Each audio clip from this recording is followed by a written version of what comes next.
Welcome to Jaed English Center. My name is Sarah. I am a simple girl from a small village, and at the age of 14, my life changed forever. It was my wedding day, a day filled with smiles, blessings, and endless emotions. From the time I was a little girl, I had dreams about marriage. Like many other girls, I dreamt of love, of gentle words, of a soft touch that would make me feel special, valued, and beautiful. I imagined a partner who would look into my eyes and make me feel like I was the only one in the world. These dreams carried me through my teenage years and gave me hope for the future. But along with those dreams came a shadow, the shadow of fear. Deep inside, I was scared of the unknown. What would happen on my first night? Would it hurt?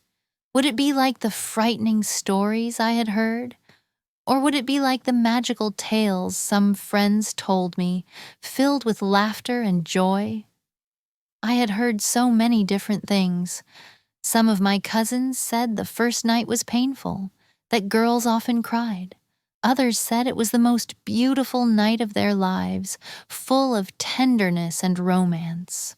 A few even laughed, sharing funny stories about awkward beginnings. But none of these stories truly prepared me for my own experience. The day of my wedding passed like a blur. Bright colors, loud music, countless photos, blessings from elders, and tears from my family. Every moment was overwhelming. The hardest moment was leaving my parents' home. My heart felt heavy as I hugged my mother, her tears wetting my shoulder. My father tried to stay strong, but his eyes betrayed his pain. With every step I took away from them, my chest grew tighter. When I arrived at my husband's home, everyone welcomed me warmly. Smiles, sweets, and kind words surrounded me. Yet inside, I was trembling. My hands felt cold, my lips were dry, and no matter how much I tried, I could not calm my heart. The night crept in slowly. Guests began to leave one by one, and the laughter of the day faded into quiet whispers. My smile stayed fixed on my face, but it was only a mask. Beneath it, I was nervous, so nervous that even the sound of my own heartbeat felt too loud. Finally, I was led to the room that was now mine. Our room, my new home, my new beginning. As I entered, I noticed the bed first. It was decorated with red roses, their petals spread like a soft carpet. The sweet fragrance of perfume filled the air, mixing with the faint smell of incense. The lights were dim, casting a soft glow that made the room look dreamy, almost unreal. I sat down on the edge of the bed, my eyes lowered. My fingers twisted the end of my scarf, a small way to hide my trembling. My heart was beating like a drum, faster and faster, as if it wanted to escape from my chest. Every second felt heavy. I wondered what would happen when he entered. Would he be gentle? Would he be harsh? Would he speak? Or would everything happen in silence? I thought about the stories I had heard again. Some brides said they cried out of pain, while others said they cried out of love. I didn't know which one would be mine. I was caught between dreams and fears, between hope and uncertainty. As I waited, I remembered my mother's words before the wedding. She had held my hand tightly and whispered, "Sarah, marriage is a journey. The first step may feel difficult, but remember, patience and trust will guide you." Her words gave me some comfort, but in that moment, my fear was louder than her advice. The room felt so quiet, almost too quiet. My ears picked up every small sound, the rustle of my dress, the soft hum of the ceiling fan, even my own shallow breathing. I kept my gaze fixed on the floor, afraid to look at the door, afraid of the moment it would open. And then the silence deepened. The guests had all gone. The laughter outside had faded completely. I knew the time had come. Any moment now, the door would open and my life would truly begin as a wife. I sat there, frozen, my heart racing, my palms sweating. I whispered a silent prayer in my heart, asking God for strength, for kindness, for love. And in that stillness, I realized this night was not just about fear. It was about stepping into the unknown, about trusting fate, about beginning a new chapter of my life. Whether painful or magical, awkward or beautiful, it was mine. And so, with trembling hands and a racing heart, I waited for the sound of the door. A few minutes later, I heard the sound I had been waiting for. The soft creak of the door. My heart skipped a beat. I didn't dare look up, but I knew it was him. My husband. The man I had married only hours ago. A stranger, yet now the closest person to me in the world. He entered the room slowly, carefully, as if he knew how fragile the moment was. The door closed behind him with a gentle click, and suddenly the silence of the room grew heavier. My heart began to race faster, my breathing shallow, my lips pressed together tightly. I could feel my own pulse in my ears. He walked toward me, his steps soft, unhurried. Then he sat down on the bed, but not too close. The distance between us felt like a sea, yet his presence filled the room. There was silence for a few seconds. I thought he would immediately touch me, but he didn't. He didn't rush, didn't demand. Instead, in a soft voice, he whispered, "Sarah, I know this is not easy. I won't force anything. I just want to talk to you first." His words surprised me. They felt like a blanket of warmth around my trembling heart. His voice was calm, gentle, soothing, like a cup of warm tea on a cold winter night. Slowly, hesitantly, I turned my head and looked at him properly for the very first time that night. What I saw surprised me even more. He wasn't looking at me with hunger or impatience. He was smiling nervously, his eyes soft, almost shy. Not like a man ready to claim his bride, but like a boy afraid of scaring a little bird sitting near his hand. That simple look gave me a strange kind of peace. He reached for the jug on the table and poured water into a glass.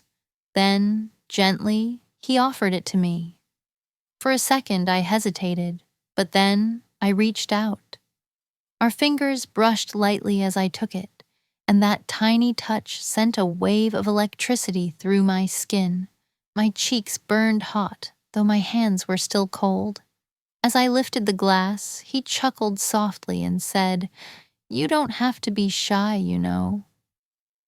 "I'm not going to eat you." For the first time that night, I laughed.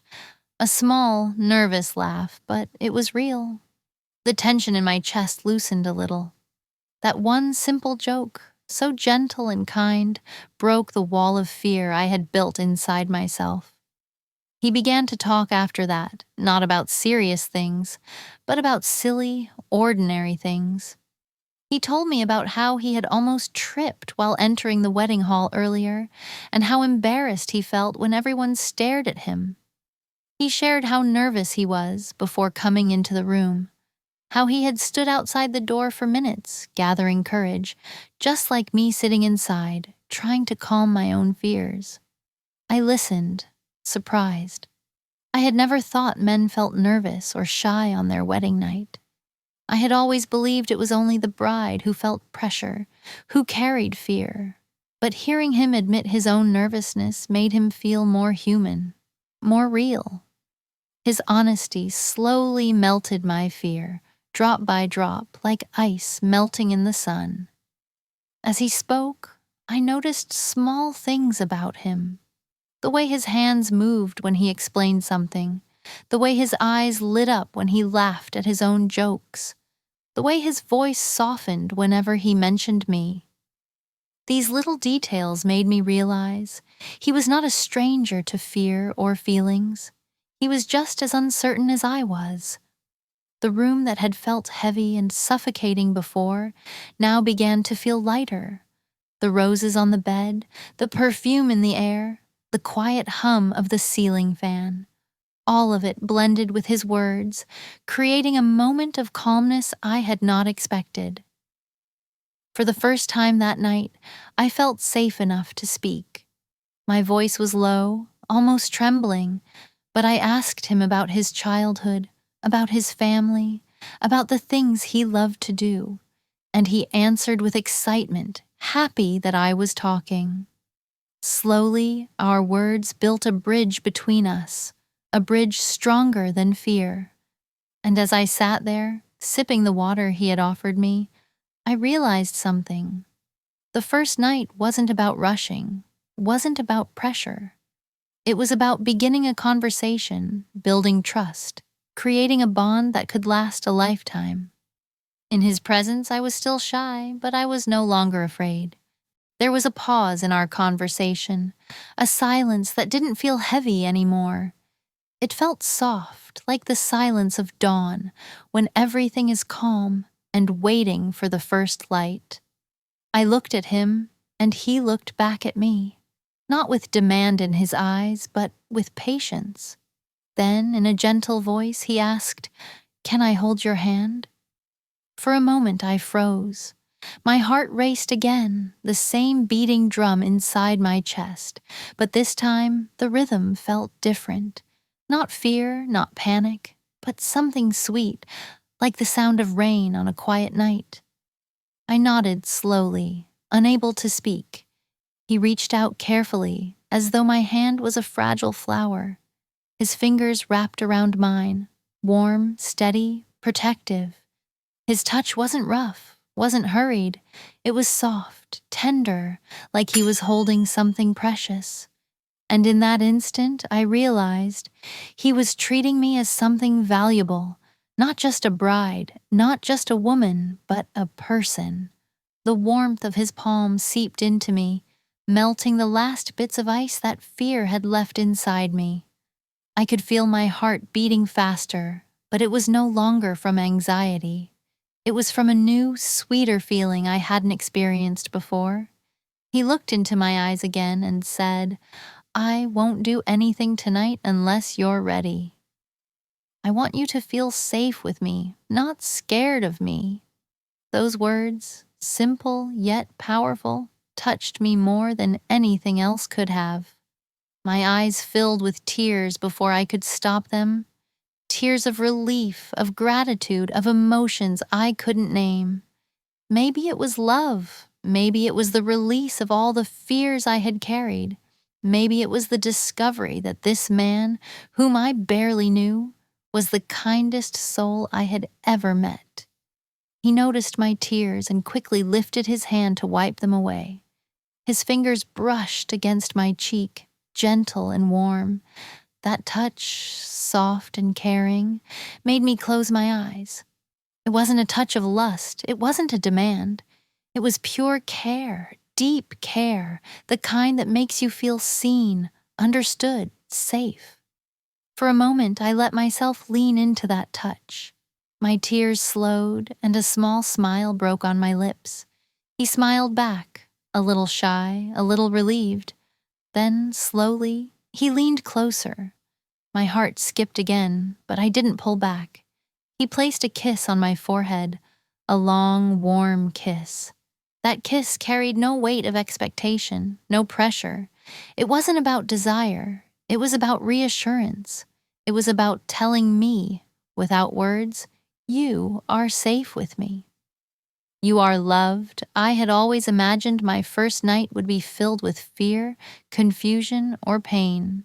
But in that moment, I realized it could also be filled with gentleness. That love doesn't always begin with passion. Sometimes it begins with patience. He whispered softly, his lips still close to my skin.